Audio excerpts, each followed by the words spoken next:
Hi നമസ്കാരം. Hi hi നമസ്കാരം.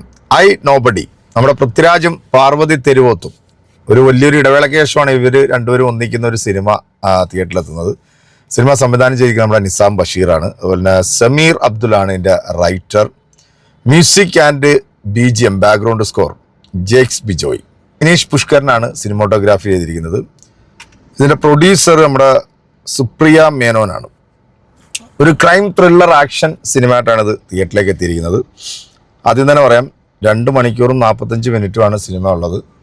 ഇതിൻ്റെ ഒരു ഡ്യൂറേഷൻ അല്പം കൂടിപ്പോയി എന്ന് വേണം പറയേണ്ടത്. കാരണം ഫസ്റ്റ് ഹാഫ് അത്യാവശ്യം കുഴപ്പമില്ലാത്ത രീതിയിലൊക്കെ സിനിമ കൊണ്ടുവന്നു. പക്ഷേ സെക്കൻഡ് ഹാഫ് ഇങ്ങനെ അങ്ങ് ലാഗടിപ്പിച്ച് നമ്മളിങ്ങനെ വലിച്ചം കൊണ്ടുപോയി. ഇത് ക്ലൈമാക്സ് എവിടെയെങ്കിലുമൊക്കെ ഒന്ന് എത്തിക്കാൻ വേണ്ടിയുള്ളൊരു തത്രപ്പാടാണ് എനിക്ക് സത്യത്തിൽ സെക്കൻഡ് ഹാഫ് കണ്ടപ്പോൾ തോന്നിയത്. ക്ലൈമാക്സ് വലിയൊരു സുഖമുള്ളതായിട്ട് എനിക്ക് തോന്നിയില്ല. പക്ഷേ കഥയിൽ ഒരു പുതുമയുണ്ട്.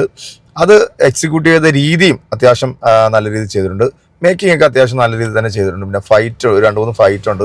ഫൈറ്റൊക്കെ കിഡുമായിട്ട് നമ്മുടെ പൃഥ്വി ചെയ്തിട്ടുണ്ട്. ഒരു ബാങ്ക് റോബറി നടക്കുന്നു. ആ റോബറിയുമായി ബന്ധപ്പെട്ട് നടക്കുന്ന ചില സംഭവങ്ങളൊക്കെയാണ് ഇതിനകത്ത് കാണിക്കുന്നത്. അപ്പോൾ അതിൻ്റെ കഥയിലേക്കോ കാര്യങ്ങളിലേക്കോ ഒന്നും നമ്മൾ കിടക്കുന്നില്ല. അത്യാവശ്യം ടെക്നിക്കൽ വശങ്ങളെല്ലാം നൈസായിട്ട് ചെയ്തിട്ടുണ്ട്. സിനിമോട്ടോഗ്രാഫി ആണെങ്കിലും അതുപോലെ തന്നെ BGM ബാക്ക്ഗ്രൗണ്ട് സ്കോറൊക്കെ നന്നായിട്ട് ചെയ്തിട്ടുണ്ട്. രാജ് പാർവതി തിരുവോത്ത് രണ്ടുപേരും ഭാര്യയും ഭർത്താവുമാണ്. രസത്തിലുള്ള ഒരു ഭാര്യയും ഭർത്താവൊന്നുമല്ല. പിന്നെ ഇതിനകത്ത് നമ്മുടെ അശോകൻ നല്ലൊരു ക്യാരക്ടർ ചെയ്തിട്ടുണ്ട്. അത്യാവശ്യം പുള്ളി നല്ല രീതിയിൽ ചെയ്തിട്ടുണ്ട്. നമ്മുടെ വിജയരാഘവൻ മുഖ്യമന്ത്രിയായിട്ട് കാണിക്കുന്നുണ്ട്. പിന്നെ നമ്മുടെ ഹക്കീം ഷാ ആണ് ഇതിനകത്ത് ഒരു കോൺസ്റ്റബിളിൻ്റെ വേഷത്തിലെത്തുന്നത്.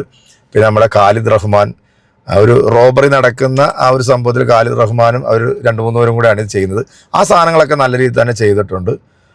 മൊത്തത്തിൽ പറയുകയാണെന്നുണ്ടെങ്കിൽ എനിക്കൊരു ആവറേജ് ആണ് സിനിമ ഫീൽ ചെയ്തിരിക്കുന്നത്. വലിയൊരു സംഭവമായിട്ടൊന്നുമില്ല. പക്ഷേ ഈ ലാഗാണ് സിനിമയിൽ മെയിൻ നമ്മളെ ഇരുത്തി അങ്ങ് മുഷിപ്പിച്ച് കളഞ്ഞത്. കാരണം കുറച്ച് ലെങ്ത് കുറച്ചിരുന്നെങ്കിൽ ഒരുപക്ഷെ ചിലപ്പോൾ സിനിമ അത്യാവശ്യം നൈസായിട്ട് ഓഡിയൻസിനൊക്കെ ഇഷ്ടപ്പെട്ടു. പെർഫോമൻസ് ബേസും ടെക്നിക്കൽ ബേസും ഒക്കെ സിനിമ നന്നായിട്ട് വന്നിട്ടുണ്ട്. അതുപോലെ ഇതിൻ്റെ സ്ക്രിപ്റ്റ് നല്ല രീതിയിൽ തന്നെ ചെയ്തിട്ടുണ്ട്.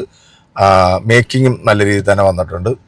പാർവതിയുടെ ക്യാരക്ടറും മോശമല്ല. പക്ഷെ ഒരു പെർഫോം ചെയ്യാൻ പറ്റിയ ഒരു സംഭവം പാർവതിക്ക് ഇതിനകത്ത് ഇല്ല എന്നുള്ളതാണ്.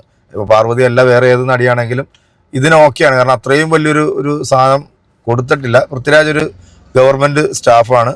ഈ റോബറിയുമായി ബന്ധപ്പെട്ട് പൃഥ്വിരാജിനെ നിരന്തരം പോലീസ് വേട്ടയാടും. Crime action thriller cinema. പക്ഷേ ലെങ്താണ് ഇതിൻ്റെ മെയിൻ ഒരു വിഷയം. ഇത് ആ ക്ലൈമാക്സിലേക്ക് കൊണ്ടെത്തിക്കാൻ വേണ്ടി ഇതിനെ കൊണ്ടുപോയി ഇങ്ങനെ വലിച്ച് അവൻ്റെ റബ്ബർ ബാൻഡ് വലിക്കുന്ന കണക്ക് വലിച്ച് നീട്ടി എവിടേക്കോ കൊണ്ട് എത്തിച്ചു എന്ന് വേണം പറയാം. എൻ്റെ അഭിപ്രായം ഇതാണ്. കുഴപ്പമില്ല, തിയേറ്ററിൽ വന്ന് കണ്ട് പോകാൻ പറ്റുന്നൊരു സിനിമ. കുറച്ച് ലെങ്ത് കുറച്ചിരുന്നെങ്കിൽ സിനിമ കുറച്ചും കൂടെ ഓഡിയൻസിന് കൺവിൻസ് ആയെന്നാണ് എനിക്ക് തോന്നുന്നത്. ഒരു പുതുമയുള്ളൊരു കൺസെപ്റ്റായിരുന്നു. അതിനെ മേക്ക് ചെയ്ത രീതിയും നന്നായിട്ട് വന്നിട്ടുണ്ട്. ഓക്കെ, അപ്പം സിനിമ കണ്ടവരാണെന്നുണ്ടെങ്കിൽ നിങ്ങളുടെ അഭിപ്രായം കൂടെ പറയാം.